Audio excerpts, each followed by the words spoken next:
1 বা 2 তারিখ থেকে মার্চের পবিত্র রমজান মাস শুরু হচ্ছে। এই রমজান মাসকে কেন্দ্র করে মুসলমান সম্প্রদায়ের মানুষের ধর্মীয় আবেগ, তাদের কৃচ্ছ সাধন, রমজান পালন করা, গোটা দিন উপবাস থাকা, সন্ধ্যেবেলা ইফতার, রাতে নামাজ তাদের প্রতিদিন করতে হয় এবং করতে হবে। সেই জায়গাটা দাঁড়িয়ে পশ্চিমবঙ্গ সরকারের কাছে আমার আবেদন, এক, পবিত্র রমজান মাসে সরকার, যারা সরকারি কর্মচারী তাদের 1 থেকে 1.5 ঘন্টা আগে কর্মস্থল থেকে ছুটি দেওয়ার ব্যবস্থা করুক।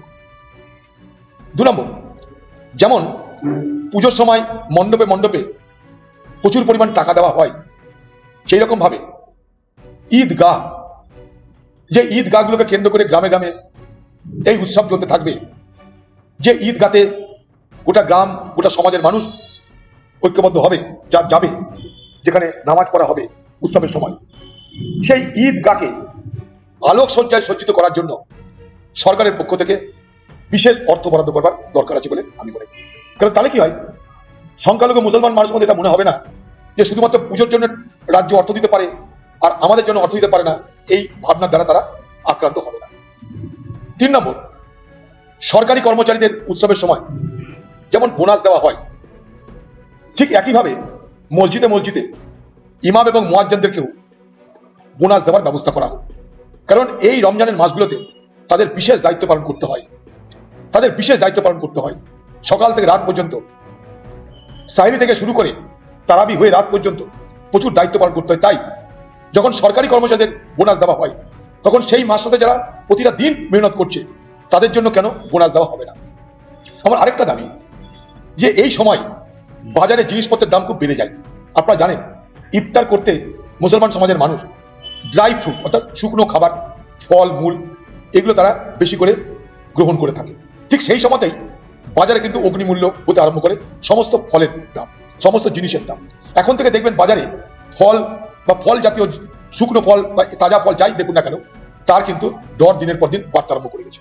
সরকারকে বলবো, আজকে সংখ্যালঘু মুসলমান সম্প্রদায়ের এই রমজানের কথা মাথায় রেখে যেন বাজারে ফলমূলের দাম অগ্নিমূল্য না হয়, ফলের দাম, শুকনো ফলের দাম যেন অগ্নিমূল্য না হয়, সরকারের সে ব্যাপারে বিশেষ নজর দেওয়া দরকার বলে আমি মনে করি।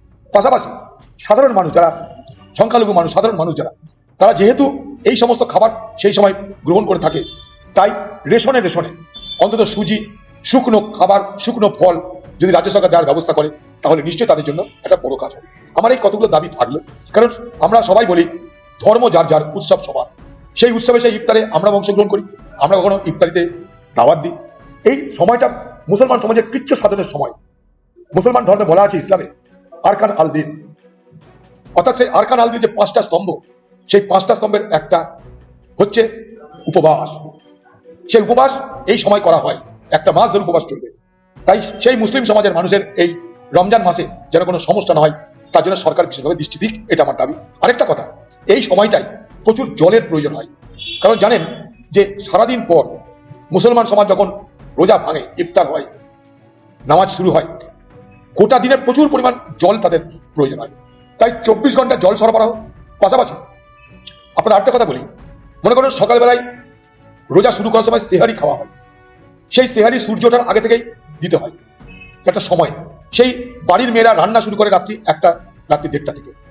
সেই জন্য আমার দাবি যেন 24 ঘন্টা বিদ্যুৎ সরবরাহ অক্ষুণ্ণ থাকে।